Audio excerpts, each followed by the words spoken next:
Hello बच्चों, इस2 on पर आपका स्वागत है। मैं अजय कुमार, आपका केमिस्ट्री टीचर।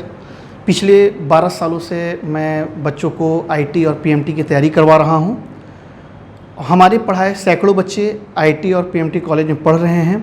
अगली बारी आपकी है। स्टार्ट करते हैं आज आपकी क्लास। गुड इवनिंग बच्चों। पिछली क्लास में हम लोग इक्विलिब्रियम स्टार्ट किए थे, ख़त्म किया गया था।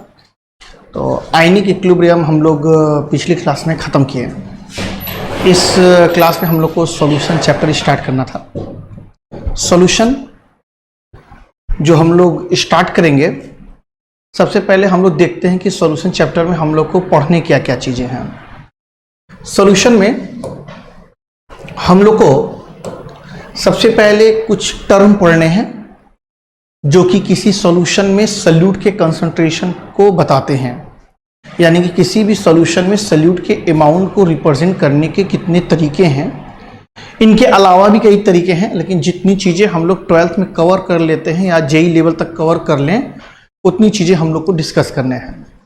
सबसे पहले हम लोग mass percent, volume percent, mass by volume percent, strength of solution, PPM part per million, PPB part per billion, mole fraction, molarity, normality, ये 10 तरीके हैं। इनके अलावा भी 2 तरीके और होते हैं। एक होता है फॉर्मेलिटी और एक होता है डिमेल। तो ये टोटल 10 तरीके हैं जिनको आपको सॉल्यूशन में पढ़ना था। लेकिन क्योंकि आप लोग पहले से मोल कॉन्सेप्ट पढ़कर आए हैं, अभी कुछ दिन पहले ही आपको सर मोल कॉन्सेप्ट पढ़ाए हैं, तो मोल कॉन्सेप्ट में आपने ये सारी चीज़ें पढ़ी होंगी जहाँ पर सॉल्यूट की कंसंट्रेशन को बताया जाता है।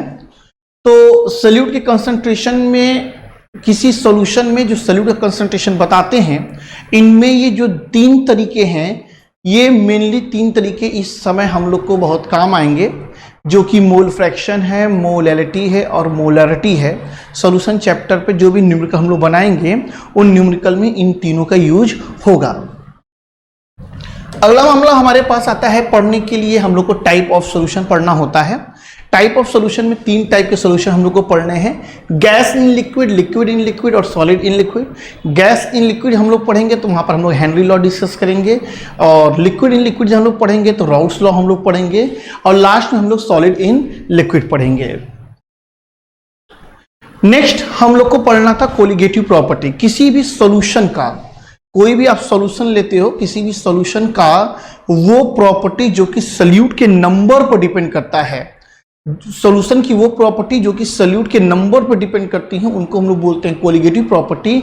और ये 4 कोलिगेटिव प्रॉपर्टी आपको पढ़ने हैं। Lowering of vapour pressure, elevation in boiling point, depression in freezing point और ऑस्मोसिस। ये 4 चीजें हम लोग को पढ़नी है। चैप्टर का जो लास्ट पॉइंट होगा, हम लोग इसके लिए पढ़ेंगे van Hoff factor. Van Hoff factor जब तक नहीं था तो हम लोग कोलिगेटिव प्रॉपर्टी उसी सॉल्यूट पे लगा सकते थे जिनका कि सॉल्वेंट के अंदर डिसोसिएशन या एसोसिएशन न होता हो। ऐसे सॉल्यूट जिनका डिसोसिएशन या एसोसिएशन हो जाता है, उनके लिए फिर हम लोग को एक अलग से फैक्टर पढ़ना होता है, वो है आपका वॉन हाफ फैक्टर। इस वॉन हाफ फैक्टर को फिर कोलिगेटिव प्रॉपर्टी में असेंबल करेंगे, एक साथ फिर पढ़ेंगे। फिर उसके बाद हम लोग ऐसे इलेक्ट्रोलाइट के लिए भी कोलिगेटिव प्रॉपर्टी अप्लाई करना सीख जाएंगे जिनका सॉल्वेंट के अंदर या तो डिसोसिएशन या तो एसोसिएशन होता है। तो अब हम लोग स्टार्ट करने जा रहे हैं सॉल्यूशन चैप्टर। तो सबसे पहले हम लोग पढ़ेंगे यहाँ पर टाइप ऑफ सॉल्यूशन में gas in liquid. Gas in liquid के लिए आप इतना समझें, हमारे पास ये कोई कंटेनर है और इस कंटेनर के ऊपर कुछ गैसेस हैं और यहाँ पर नीचे कुछ लिक्विड हैं। अगर हम लोग गैस का प्रेशर बढ़ा दें, अगर हम लोग किसी भी तरीके से गैस का प्रेशर बढ़ाएं, तो जो गैस की सॉल्बिलिटी होगी लिक्विड में, वो इंक्रीज करेगी। यानी कि आप जितना ज़्यादा प्रेशर लगाएंगे, आप जितना ज़्यादा प्रेशर लगाओगे, उतना ज़्यादा जो गैस है वो उस लिक्विड में सॉल्युबल होता जाएगा। तो ये हम लोग के पास हेनरी लॉ है। यहाँ पर क्लियर है कि भाई जो सॉल्युबिलिटी है गैस की लिक्विड में, वो डायरेक्टली प्रोपोर्शनल है प्रेशर के। आप जितना ज़्यादा गैस का प्रेशर बढ़ाओगे, जितना ज़्यादा गैस का प्रेशर बढ़ाओगे, उतनी ज़्यादा उसकी जो सॉल्बिलिटी है वो बढ़ती है। तो इसका मतलब ये है कि जो मोल फ्रैक्शन होता है गैस का लिक्विड के अंदर, वो मोल फ्रैक्शन डायरेक्टली प्रोपोर्शनल होता है गैस के प्रेशर की। प्रोपोर्शनलिटी हटता है तो जो मोल फ्रैक्शन ऑफ गैस होता है वो बराबर आता है के गैस का अपना पार्शियल प्रेशर। यानी जो गैस का पार्शियल प्रेशर है वो बराबर होता है 1/k mole fraction of gas के। तो ये 1/k जो है, ये k जो है वो कांस्टेंट है, तो यहां से 1/k हम लोग यहां से लिखेंगे हेनरी कांस्टेंट, और ये हो जाएगा आपका पार्शियल प्रेशर ऑफ गैस। तो यहां पर भी आप देख सकते हो where p is the partial pressure of gas, KH Henry constant है, और ये जो X आप देख रहे हो ये गैस का मोल फ्रैक्शन है लिक्विड में। यानी आप जितना ज्यादा प्रेशर बढ़ाते जाओगे उतना ज्यादा गैस का अमाउंट, गैस का मोल फ्रैक्शन लिक्विड में उतना ज्यादा बढ़ता जाएगा। जो आप हेनरी कांस्टेंट देख रहे हैं, हेनरी कांस्टेंट के मामले में आप इतना समझ लीजिए कि हेनरी कांस्टेंट हर गैस के लिए अलग अलग होता है। ऑक्सीजन के लिए, नाइट्रोजन के लिए, नाइट्रोजन के लिए, हीलियम के लिए, हर गैस के लिए हेनरी कांस्टेंट की वैल्यू अलग अलग होती है। और कोई अगर एक सिंपल आप गैस उठाते हो और उसका अगर टेम्परेचर बदलते हो तो टेम्परेचर बदलने के साथ भी हेनरी कांस्टेंट की वैल्यू बदलती है। एनसीईआरटी में बाकायदा एक टेबल दिया हुआ है, आप उसमें देख सकते हो हर गैस के लिए हेनरी कांस्टेंट की वैल्यू अलग अलग है। और एक ही कोई गैस है, जैसे नाइट्रोजन उठाया है, वो ऑक्सीजन उठाया है, तो आप जब देखोगे टेम्परेचर बदलता है तो हेनरी कांस्टेंट की वैल्यू भी बदलती जा रही है। यहां पर आपने जब यहां पर कोई एक सिस्टम लिया और ये हम लोग का लिक्विड ले लिया, और यहां पर कुछ गैसेज हैं, और यहां पर आपने पिस्टन लगा रखा है। अब जब आप गैस पर प्रेशर बढ़ा रहे हो तो इन गैस की सॉल्बिलिटी इस लिक्विड में बढ़ती जा रही है, यानी गैस का अमाउंट यहां पर बढ़ता जा रहा है। इसी तरह से कई ऐसे फैक्टर हैं जो कि गैस की सॉल्बिलिटी किसी लिक्विड में डिसाइड करते हैं। जो गैस की सॉल्बिलिटी किसी लिक्विड में डिसाइड करते हैं उसमें क्या क्या फैक्टर हैं। एक है टेम्परेचर। आप अगर टेम्परेचर बढ़ा दें तो टेम्परेचर बढ़ाने के कारण जो सॉल्बिलिटी है वो डिक्रीज करती है सर। जैसे ही आप टेम्परेचर बढ़ाएंगे, जैसे ही आप उसको एनर्जी देंगे सर, तो एनर्जी देने से उसके अंदर जो भी गैसियस पार्टिकल है वो उस सॉल्यूशन से एस्केप कर जाएंगे, निकल जाएंगे, जिसको हम लोग थर्मल पॉल्यूशन भी बोलते हैं। अगर आप टेम्परेचर बढ़ाओगे तो किसी गैस की सॉल्बिलिटी लिक्विड में घटती है। इसी के साथ आता है नेचर ऑफ गैस या नेचर ऑफ लिक्विड। बहुत सी ऐसी गैसेस हैं जो कि सॉल्वेंट से रिएक्शन करके कोई पर्टिकुलर प्रोडक्ट बना लेती हैं, तो उन गैसेस की सॉल्बिलिटी लिक्विड में ज़्यादा होंगी उन गैसेस की तुलना में जो कि सॉल्वेंट से रिएक्शन नहीं करते। एग्जाम्पल के लिए आप CO2 ले लीजिए, और यहां से वाटर ले लीजिए, तो ये बना लेगा कार्बोनिक एसिड। आप यहां से SO3 ले लीजिए, H2SO4 ले लीजिए, ये हो जाएगा H2SO4। तो ये जो गैसेस हैं इनकी सॉल्बिलिटी ज्यादा होगी उन गैसेस की तुलना में जो कि वाटर से रिएक्शन नहीं करते। नेक्स्ट मामला है नेचर ऑफ गैस का भी।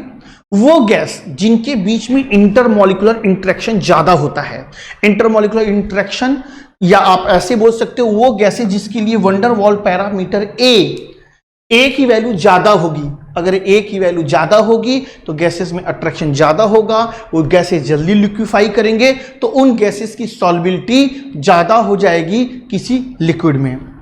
तो यही कुछ टर्म थे जो कि किसी गैस की सॉल्बिलिटी किसी लिक्विड में डिसाइड करते थे। उन सभी टर्मों में हमने यहां पर आपको pressure, temperature, nature of gas और नेचर ऑफ लिक्विड पढ़ाया।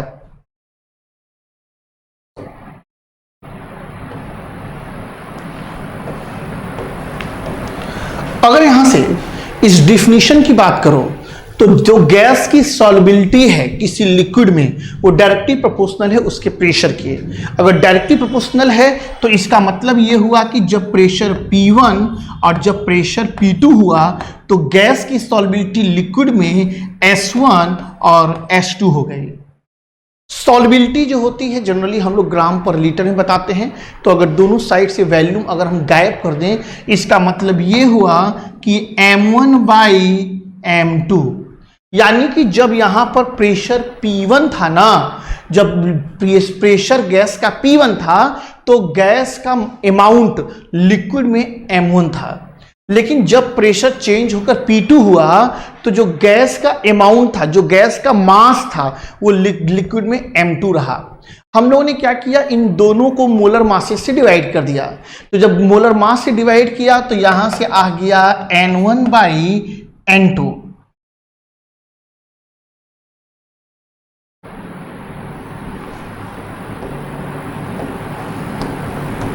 यहां से आ गया है हमारा n1 बाई n2। इसका मतलब ये हुआ कि लिक्विड के अंदर गैस के मोलों की संख्या n1 थी जब प्रेशर P1 था, और जब आपने प्रेशर P2 किया तो गैस के मोलों की संख्या लिक्विड में n2 हो गया। हम इसको वॉल्यूम से डिवाइड कर रहे हैं। जब वॉल्यूम से डिवाइड कर रहे हैं तो यहां से हो गया m1 बाई m2। इसका मतलब ये हुआ कि जो प्रेशर था हमारा P1 हुआ तो गैस का मोलर कंसंट्रेशन, गैस की मोलैरिटी लिक्विड में m1 हो गया, और जब प्रेशर हमने P2 किया तो जो गैस की मोलैरिटी है लिक्विड में वो आपका m2 हो गया। तो इनको भी आप रख सकते हो अपने पास, कभी ऐसा क्वेश्चन कुछ आ जाता है तो आप इसको ट्राई कर सकते हैं सर। तो इसी के साथ यहाँ पे हेनरी लॉ हम लोग का ख़त्म हुआ। हेनरी लॉ में इतनी चीज़ें पढ़नी थी हेनरी के बारे में। तो आगे हम लोग चलते हैं। यहाँ पे हम लोग के पास एक क्वेश्चन है जहाँ पर ये बोला गया कि जो नाइट्रोजन है एयर में, उनका जो मोल फ्रैक्शन है वो आपका 0.8 है।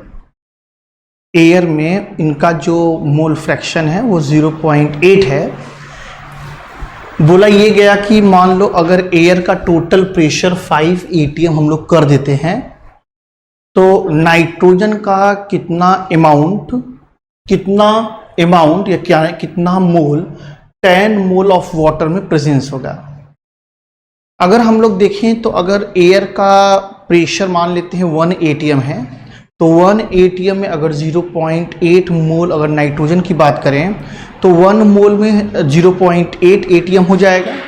लेकिन यहाँ पर एयर का जो प्रेशर है वो 1 atm नहीं है, यहाँ पर जो एयर का प्रेशर है वो 5 atm है।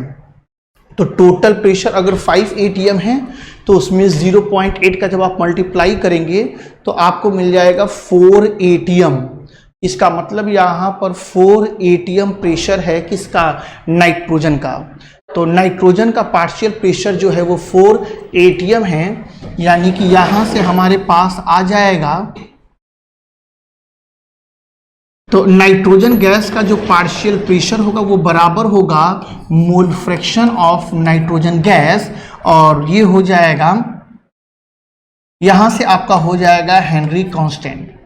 नाइट्रोजन गैस का पार्शियल प्रेशर की बात करें तो नाइट्रोजन गैस का पार्शियल प्रेशर हम लोग को पता है कि ये 4 atm हो जाएगा, क्योंकि जब टोटल प्रेशर 5 atm है तो उसका 0.8 से मल्टीप्लाई करेंगे, नाइट्रोजन का प्रेशर आ गया है। रही बात हेनरी कांस्टेंट की, तो हेनरी कांस्टेंट की वैल्यू हम लोग को दिया गया है 10 के पावर में 5।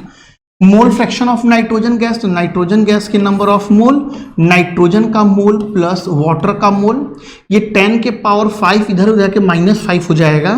तो 4 इंटू 10 के पावर में -5 बराबर number of mole nitrogen by number of mole nitrogen plus यहाँ से हो जाएगा आपका 10। नाइट्रोजन गैस के जो नंबर ऑफ मोल होंगे वो मैं मान के चलता हूं कि बहुत कम होंगे वाटर में। अगर नाइट्रोजन का मोल बहुत ही कम अगर होगा तो इसका मतलब ये हुआ कि यहाँ से n+10 को हम सिंपल यहाँ पर बाई 10 लिख देंगे। 10 आके इधर मल्टीप्लाई होगा तो number of mole of nitrogen presence in 10 mole of water, यहाँ से हो जाएगा 4 इंटू 10 के पावर में यहाँ से -4। यानी कि इन सारे ऑप्शन में देखें तो हम लोग का जो ए ऑप्शन है वो हम लोग का करेक्ट हो गया। इसी टाइप के कई क्वेश्चन आपको हेनरी कांस्टेंट के मिलेंगे, हेनरी लॉ में मिलेंगे। आगे हम लोग को पढ़ना था लिक्विड इन लिक्विड। तो दूसरा जो सॉल्यूशन हम लोग पढ़ने जा रहे हैं वो लिक्विड इन लिक्विड का पढ़ने जा रहे हैं। सबसे पहले तो हम लोग मामला ये समझते हैं कि जब दो लिक्विड को आपस में मिलाते हैं तो होता क्या है सर। जब दो लिक्विड को हम लोग मिलाते हैं तो वहां पर होता ये है कि सॉल्वेंट और सॉल्यूट के पार्टिकल पहले यहां पर ब्रेक करते हैं सर। सॉल्वेंट के पार्टिकल सेपरेट होते हैं और सॉल्यूट के पार्टिकल सेपरेट होते हैं। उसके बाद सॉल्वेंट पार्टिकल के बीच में सॉल्यूट के पार्टिकल जाकर बैठते हैं। ये सारा प्रोसेस आप देख सकते हो। आप एक ग्लास लो शीशे का, उसमें वाटर भरो और लेमन जूस ऐड करो। आप लेमन जूस में देखोगे लेमन जूस जैसे जैसे नीचे जाता है उसके जो परत हैं, उसके जो सरफेस धीरे धीरे धीरे धीरे ब्रेक करते जाते हैं और पूरे वाटर में यूनिफॉर्मली वो डिस्ट्रीब्यूट हो जाते हैं। हमने आपको बताया क्या कि जब हम लोग वाटर दो लिक्विड को आपस में मिक्स करते हैं तो वहाँ पर तीन प्रोसेस होते हैं। पहला बताया कि सॉल्वेंट सेपरेट होते हैं, दूसरा बताया सॉल्यूट सेपरेट होते हैं और तीसरा बताया कि सॉल्वेंट पार्टिकल के बीच में सॉल्यूट पार्टिकल जा जाकर बैठते हैं। यानी कि मिक्सिंग ऑफ टू लिक्विड में हम लोग के पास तीन प्रोसेस होते हैं। दो उसमें इंडोथर्मिक होते हैं और एक प्रोसेस जो होता है वो हम लोग का एक्सोथर्मिक होता है। ये तो रही बात हम लोग के दो लिक्विड को आपस में मिक्स करने का। जब आप दो लिक्विड को मिक्स कर लिए हैं, आपका मिक्सिंग करने के बाद जो सॉल्यूशन बना है, दो लिक्विड को जब आपने मिक्स कर लिया जो सॉल्यूशन बना वो सॉल्यूशन भी तीन टाइप के होते हैं। जब दो लिक्विड को आप मिक्स करते हो तो मिक्स करने से जो आपको मिक्सचर सॉल्यूशन तैयार हुआ वो तीन टाइप का, एक हुआ मिसिएबल, एक हुआ पार्शियली मिसिएबल, एक हुआ इमिसिएबल। मिसिएबल वो होते हैं दो ऐसे लिक्विड जो कि किसी भी कंपोजिशन में एक दूसरे से आपस में अच्छे से मिक्स हो जाते हैं। जिस तरह से आपका हो गया एसिड वाटर हो गया और बेंजीन और कार्बन टेट्राक्लोराइड हो गया, टॉलिन और बेंजीन हो गया, अल्कोहल वाटर हो गया। पार्शियली मिसिएबल जो पूरी तरह से मिक्स नहीं होते हैं जैसे निकोटीन वाटर हो गया। इमिसिएबल जो कि बिल्कुल मिक्स नहीं होते जैसे कार्बन टेट्राक्लोराइड इन वाटर हो गया, फिनॉल इन वाटर हो गया, मिक्स से नहीं होंगे सर ये। तो ऐसे हमारे पास लिक्विड हैं जो कि पूरी तरह से आपस में मिक्स होते हैं, कुछ होते ऐसे होते हैं जो नहीं मिक्स होते हैं। तो यहाँ पर जब हम लोग किसी दो लिक्विड को आपस में मिक्स करते हैं तो मिक्सिंग के दौरान जब वो आपस में मिक्स हो जाते हैं तो अगर वो वोलेटाइल नेचर के होते हैं, तो जब वोलेटाइल नेचर के होते हैं तो वहाँ से वो स्कैप करते हैं ऊपर की तरफ। जब वो ऊपर की तरफ स्कैप करते हैं तो नीचे की तरफ एक प्रेशर लगाते हैं जिसको बोलते हैं हम लोग वेपर प्रेशर। तो इसके लिए हम लोग जा रहे हैं पढ़ने राउट्स लॉ। राउट्स लॉ के हिसाब से अगर हम लोग बात करें तो अगर हम लोग यहाँ पर पार्शियल प्रेशर किसी वोलेटाइल कंपोनेंट का सॉल्यूशन में देखें कांस्टेंट प्रेशर पर तो वो बराबर होता है उसका मोल फ्रैक्शन उस लिक्विड में और उसका प्योर वेपर प्रेशर। कैसे, ये आप यहाँ देखें सर। हम लोगों ने यहाँ पे प्योर ए ले लिया है। हमको पता है कि कोई भी लिक्विड के जो पार्टिकल होते हैं वो लगातार ब्राउनियन मोशन करते हैं, तो उस ब्राउनियन मोशन से लगातार उनमें फ्रिक्शन और कोलिजन होने के कारण एक एनर्जी डेवलप होती है। उसी एनर्जी के कारण यहाँ से पार्टिकल ऊपर की तरफ भाग रहे हैं। जब ये पार्टिकल ऊपर की तरफ जा रहे हैं तो नीचे की तरफ सर प्रेशर लगा रहे हैं सर। इसको हम लोग ने बोल दिया है कि ये वेपर प्रेशर है। तो अगर ये वेपर प्रेशर है तो आपने यहाँ पर प्योर सॉल्वेंट ले रखा है, प्योर सॉल्वेंट या प्योर कोई लिक्विड ले रखा है ए। तो अगर प्योर लिक्विड यहाँ पर ए ले रखा है तो प्योर का मतलब है कि इनके सरफेस पर केवल ए के पार्टिकल होंगे। तो अगर प्योर ए के पार्टिकल होंगे तो जब स्कैप करने की बारी आएगी तो केवल प्योर ए के पार्टिकल स्कैप करेंगे। तो हम लोगों ने इसको बोल दिया कि भाई प्योर वेपर प्रेशर ऑफ ए। अगर हमारे किसी कंटेनर में कोई लिक्विड है प्योर फॉर्म में है तो प्योर फॉर्म में होने का मतलब है कि सरफेस पे 100% वहाँ पर वो प्रेजेंस है। तो जब स्कैप करने की बारी आएगी तो 100% सरफेस पे अगर वही है तो वही वहाँ से स्कैप करेंगे। जब स्कैप करेंगे तो नीचे की तरफ एक प्रेशर लगाएंगे, तो जो प्रेशर लगाएंगे उसी को हम लोग बोलेंगे pure vapour pressure of liquid. इसी तरह हम लोगों ने कोई दूसरा लिक्विड ले लिया। यहाँ पर हम लोगों ने लिक्विड बी लिया। तो जब लिक्विड बी लिया तो बी पार्टिकल को जब उड़ना होगा तो भाई सरफेस पे 100% बी के पार्टिकल्स हैं। तो जब सरफेस पे 100% बी के पार्टिकल हैं जो स्कैप करने की बारी आएगी तो यहाँ से बी के पार्टिकल स्कैप करेंगे। तो जो वेपर प्रेशर यहाँ पर होगा ये pure vapour pressure of B हो जाएगा। अभी क्या हुआ कि अभी ये दोनों आपस में मिक्स हो गए हैं। मिक्स होकर यहां पर एक सॉल्यूशन बना। अब इस सॉल्यूशन में ए और बी दोनों के पार्टिकल मौजूद हैं सर। तो जब ए और बी यहां पर दोनों के मौजूद हैं तो हम लोग जानते हैं कि सॉल्यूशन का डिफिनीशन क्या होता है। ट्रू सॉल्यूशन का डिफिनीशन क्या है? होमोजीनियस मिक्सचर ऑफ टू और मोर कंपोनेंट। एक होमोजीनियस मिक्सचर होता है दो और दो से ज़्यादा कंपोनेंट्स का, तो हम लोग उसको बोलते हैं कि भाई ये एक सॉल्यूशन है। तो होमोजीनियस मिक्सचर का मतलब है कि जब ए और बी आप मिलाए होंगे और ए बी मिलाकर जब आपने सॉल्यूशन बनाया होगा तो उस सॉल्यूशन में ए और बी का अमाउंट पूरे सॉल्यूशन में हर जगह बराबर होगा। पूरे जगह बराबर का मतलब है कि पूरे सॉल्यूशन में साथ साथ सरफेस पर भी ए और बी के पार्टिकल होंगे। तो जब आपकी स्कैप करने की बारी आएगी, यहां से उड़ने की बारी आएगी, तो ए के पार्टिकल अगर उड़ेंगे तो बी के भी पार्टिकल स्कैप करेंगे, क्योंकि ए और बी दोनों के पार्टिकल सरफेस पर हैं। तो जब दोनों के पार्टिकल सरफेस पे है तो यहां पर जो टोटल प्रेशर आपको मेंशन होगा वो आपके ए और बी दोनों के पार्टिकल के स्कैप करने के कारण यहां पर होगा। अब बात आती है कि ए और बी का पार्शियल प्रेशर क्या होगा। ए और बी का पार्शियल प्रेशर वो होगा जैसे कि ए का जो पार्शियल प्रेशर होगा ये बराबर होगा ए का मोल फ्रैक्शन इस सॉल्यूशन में, ए का मोल फ्रैक्शन सॉल्यूशन में और उसका प्योर वेपर प्रेशर। इसी तरह जो बी का होगा वो बराबर होगा बी का मोल फ्रैक्शन इनटू उसका प्योर वेपर प्रेशर। यहां से आप ऐसे समझ सकते हैं सर, जब 100% सरफेस पे था, 100% सरफेस पे था तो P नॉट ए था। अब मान लेते हैं यहां पर 100% सरफेस पे न होकर केवल 20% सरफेस पर है, तो जब 20% सरफेस पे है तो अगर हम 0.2 का मल्टीप्लाई P नॉट ए में कर दें तो हम लोग को ए का पार्शियल प्रेशर मिल जाएगा। और रही बात 20% पर अगर ए है तो 80% पे बी भी होगा सर। तो 80% पे अगर B है यानी कि हम 0.8 का मल्टीप्लाई P नॉट B में कर दें तो इस सॉल्यूशन में B का पार्शियल प्रेशर मिल जाएगा। इसका मतलब है कि सॉल्यूशन में जो जितनी ज्यादा मात्रा में होगा सरफेस पर उतनी ज्यादा उसके पार्टिकल स्कैप करेंगे। तो यहां पर हमारे पास ये कहानी आई कि जो आप सॉल्यूशन बनाएंगे 2 या 2 से ज्यादा कंपोनेंट का, वोलेटाइल कंपोनेंट्स का, तो जो इनका वेपर प्रेशर होगा, पार्शियल वेपर प्रेशर होगा, वो उनका मोल फ्रैक्शन और प्योर वेपर प्रेशर का प्रोडक्ट होगा। और इस सॉल्यूशन का जो टोटल वेपर प्रेशर आपको मिलेगा वो पार्शियल प्रेशर ऑफ लिक्विड्स का मिलेगा, यानी आपके सॉल्यूशन में जितने भी लिक्विड हैं उन सब के पार्शियल प्रेशर का सम मिलेगा आपको। तो ये हमारे पास रहा राउट्स लॉ। राउट्स लॉ पे एक क्वेश्चन बनाते हैं।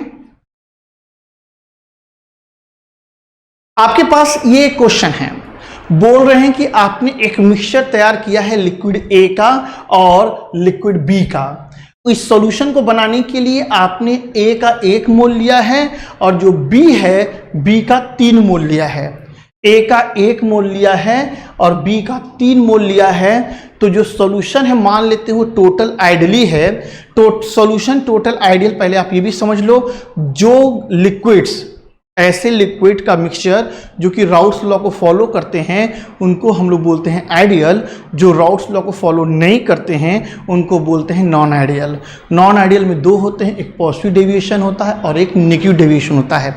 होता कुछ ऐसा है कि जब हम लोग 2 लिक्विड को मिलाते हैं तो उनके बीच में इंटरेक्शन बढ़ जाने और यह इंटरेक्शन के घट जाने से जो इनका टोटल वेपर प्रेशर होता है वो या तो कम हो जाता है, इंटरेक्शन बढ़ने के कम हो जाता है तो उसको बोलते हैं नेगेटिव डेविएशन। और जब अट्रैक्शन कम हो जाता है, पार्टिकल ज़्यादा उड़ते हैं, तो उनको बोलते हैं पॉजिटिव डेविएशन।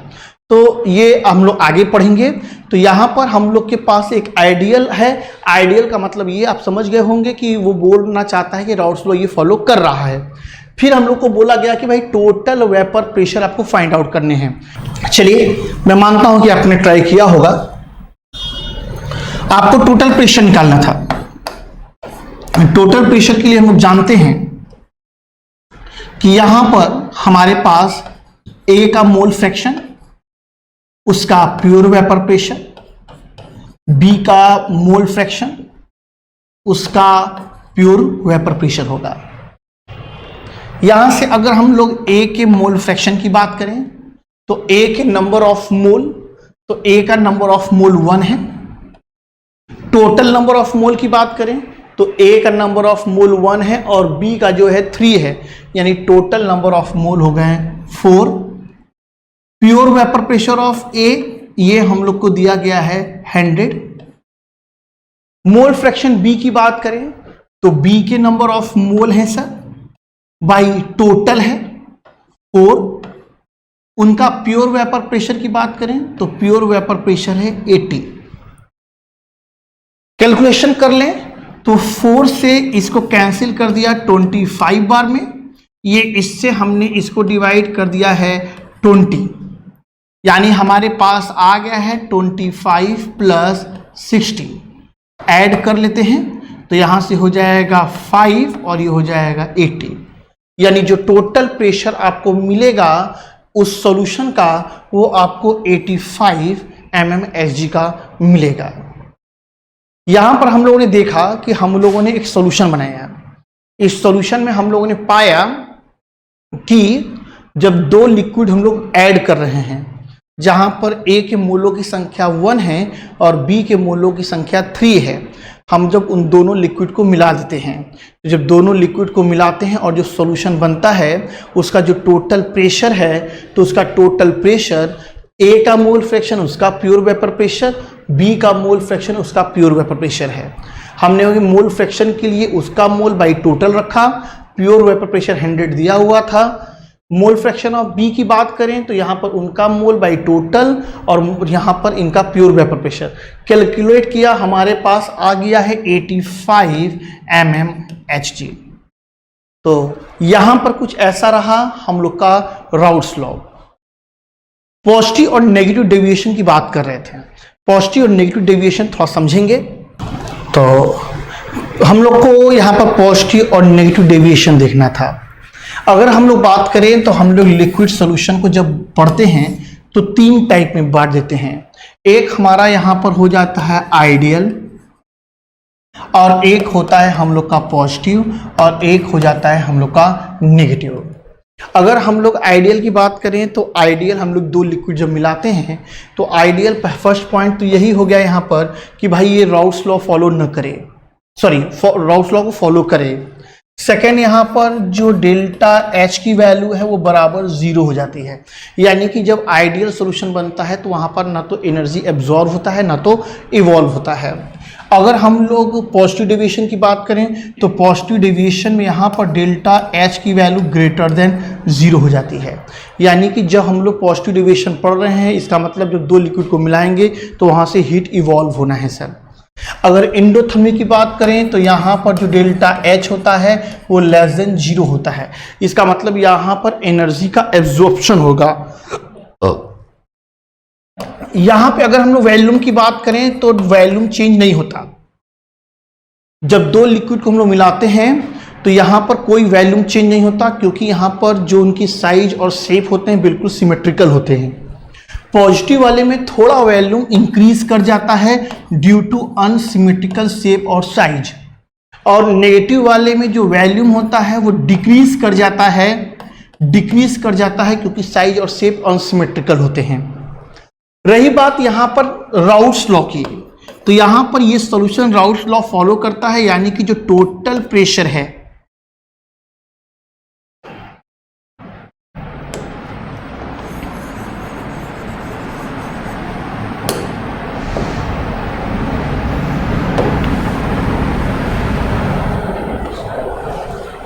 यहां पर अगर हम लोग इंटरेक्शन की बात करें तो जितना इंटरेक्शन ए में होगा या फिर जितना इंटरेक्शन बी में होगा उतना ही इंटरेक्शन सॉल्यूशन में ए बी में भी पाया जाएगा, यानी कि इनके बीच का जो आपस का इंटरेक्शन है वो हम लोग का चेंज नहीं होता जब हम लोग आइडियल पढ़ रहे होते हैं।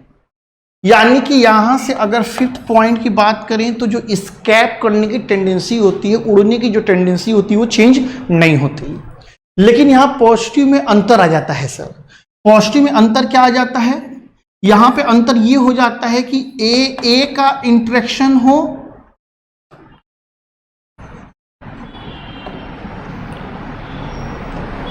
ए का इंटरेक्शन आपका हो या फिर आपके बी का इंटरेक्शन हो।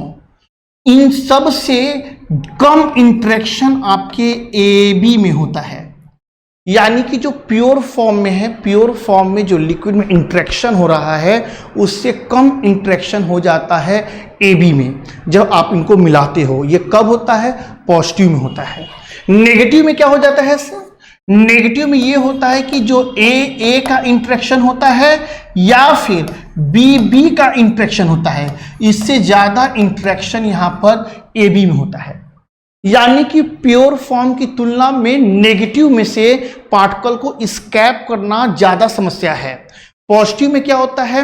जितना प्योर फॉर्म में इंटरेक्शन है उससे कम इंटरेक्शन हो जाता है पॉजिटिव डेविएशन में। तो ऐसे कंडीशन में जब उड़ने की बारी आएगी तो वहां से प्योर फॉर्म की तुलना में सॉल्यूशन में से पार्टिकल आराम से एस्केप कर जाएंगे, जिसके कारण से यहां पर हम लोग का जो टोटल प्रेशर होता है, जो टोटल प्रेशर होता है वो आपका पार्शियल प्रेशर AB के बराबर हो जाता है।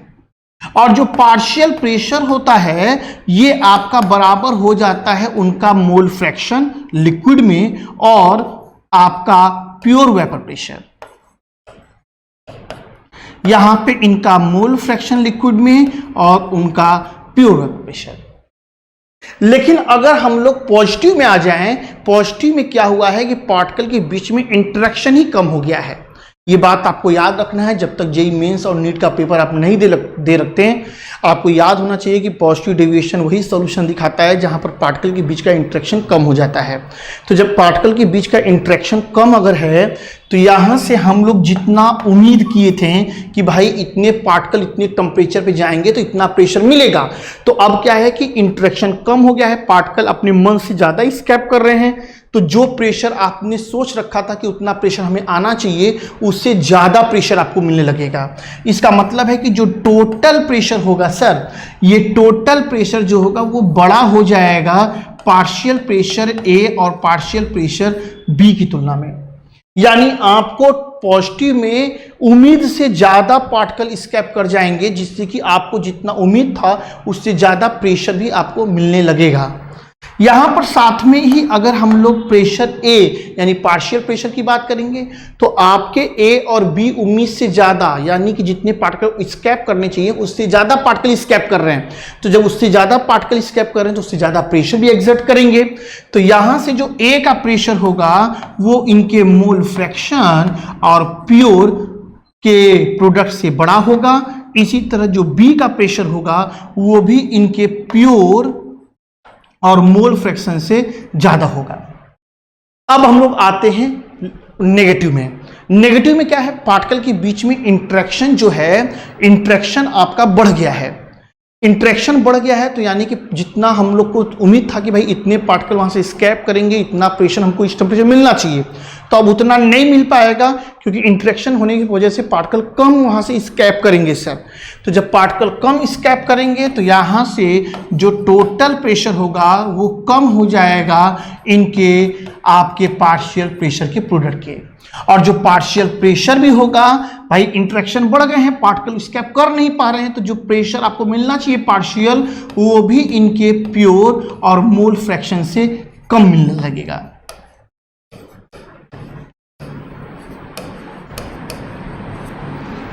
अब बात आती है ग्राफ की। अगर ग्राफ की बात करें पॉजिटिव में तो यहां पर हम लोगों ने प्रेशर और कंपोजिशन का ग्राफ बना दिया।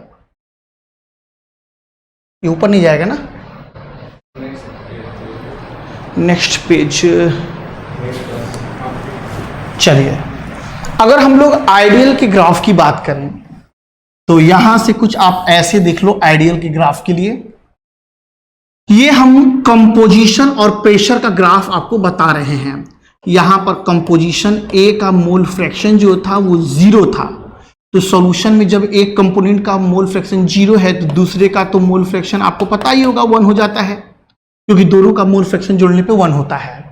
इसी तरह से अगर यहां पर A का मोल फ्रैक्शन यहां पर 1 है तो जो B का मोल फ्रैक्शन है वो 0 हो जाएगा। अब हम लोग इस ग्राफ में इधर से इधर की तरफ बढ़ रहे हैं। जब यहां से हम लोग इधर की तरफ बढ़ रहे हैं तो हम देख रहे हैं कि सॉल्यूशन में A का मोल फ्रैक्शन बढ़ता जा रहा है। तो जब A का मोल फ्रैक्शन बढ़ता जा रहा है तो A का प्रेशर भी बढ़ता जा रहा है सर। ये है आपका पार्शियल प्रेशर A, जो कि उसके मोल फ्रैक्शन और प्योर वेपर प्रेशर का प्रोडक्ट है। और जैसे ही ये लाइन बढ़ते बढ़ते इस लाइन को कट करेगी, अब ये सॉल्यूशन नहीं रहा, अब ये pure vapour pressure of A हो गया।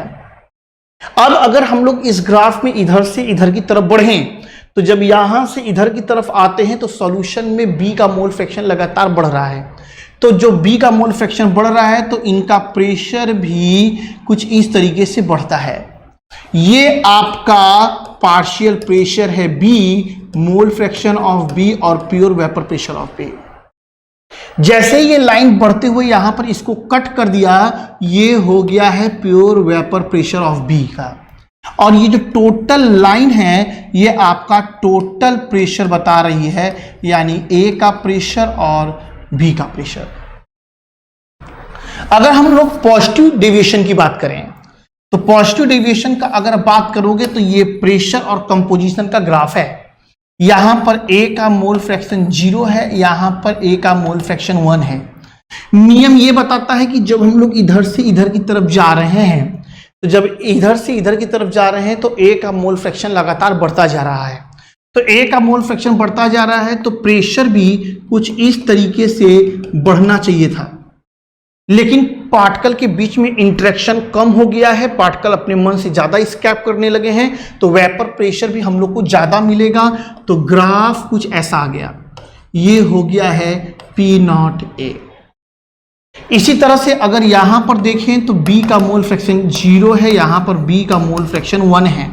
हम लोग इधर से इधर की तरफ आते हैं तो लगातार हम लोग यहां पर देख रहे हैं, तो लगातार इधर आते हैं तो B का मोल फ्रैक्शन बढ़ता जा रहा है, इनका प्रेशर बढ़ता जा रहा है।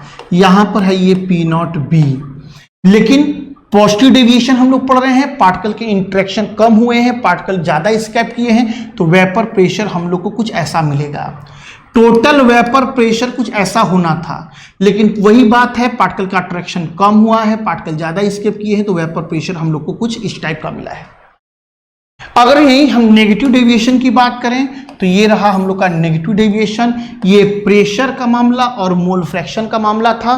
तो यहां पर कंपोजिशन वापस से अगर हम लोग देखें,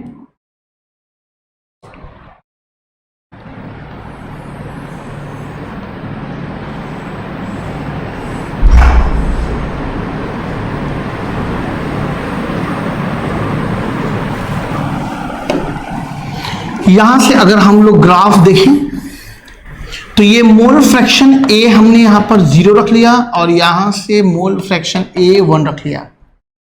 अब की क्या है कि हम लोग जब बढ़ रहे हैं लेफ्ट से राइट तो A का मोल फ्रैक्शन लगातार बढ़ता जा रहा है, तो मोल फ्रैक्शन बढ़ता जा रहा है तो इनका जो प्रेशर है कुछ इस तरह से बढ़ता जा रहा है। यहां पर नेगेटिव डेविएशन था, पार्टिकल के बीच का इंटरेक्शन बढ़ गया था। तो जब पार्टिकल का इंटरेक्शन बढ़ जाता है तो पार्टिकल के इंटरेक्शन के बढ़ जाने से पार्टिकल कम स्कैप करते हैं। तो जो हम लोग को उम्मीद था कि भाई इतने पार्टिकल स्कैप करने चाहिए, तो उतने पार्टिकल स्कैप नहीं कर पाते, पार्टिकल कम स्कैप करते हैं, तो वेपर प्रेशर जो होता है वो कम आता है। ये आपका हो गया pure vapour pressure of A। जब हम लोग इधर आते हैं मोल फ्रैक्शन B0 लेते हैं, यहां से मोल फ्रैक्शन B1 लेते हैं, लगातार हम लोग बढ़ते हैं तो लगातार इनका भी वेपर प्रेशर कुछ बढ़ता है सर। लेकिन पार्टिकल के बीच में इंटरेक्शन बढ़ जाने से पार्टिकल कम स्कैप कर रहे हैं तो वेपर प्रेशर हम लोग को यहाँ पे कम मिलता है। ये हो गया यहाँ पर pure vapour pressure of B। ये हम लोग का है टोटल प्रेशर भी हम लोग को यहाँ से कम मिलता है।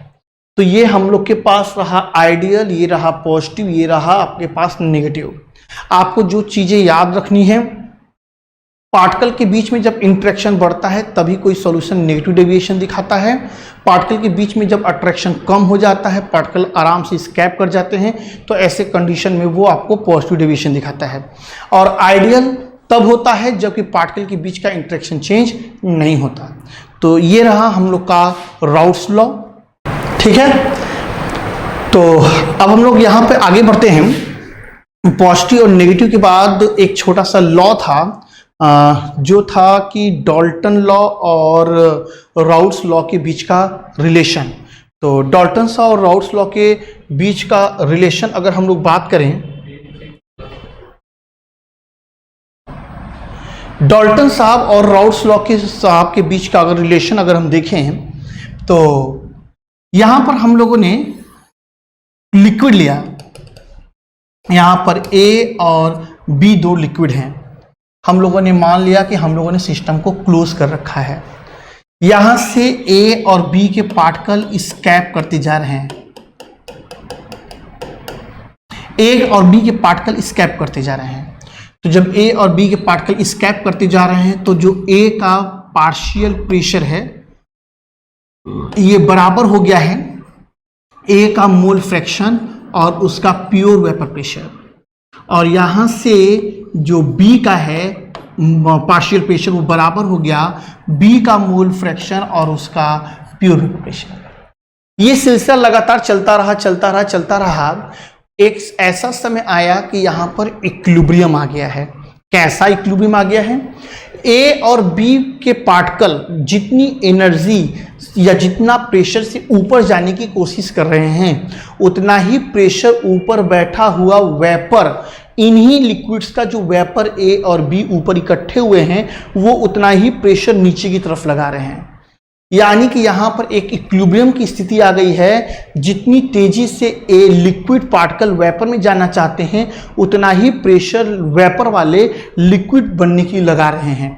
तो अगर हम लोग वेपर की बात करें तो वेपर में ए और बी का जो पार्शियल प्रेशर होगा अकॉर्डिंग टू डाल्टन लॉ ये हो जाएगा उनका मोल फ्रैक्शन गैसेस में और हो जाएगा टोटल प्रेशर।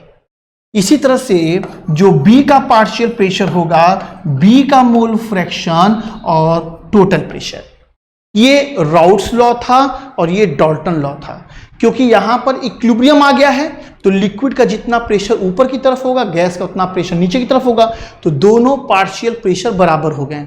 यानी कि कंपोजिशन वेपर में ए का जो ए कंपोनेंट है उसका मोल फ्रैक्शन वेपर में, टोटल प्रेशर ए का कंपोजिशन या ए का मोल फ्रैक्शन आपका लिक्विड में, और ये हो गया आपका ए का प्योर वेपर प्रेशर।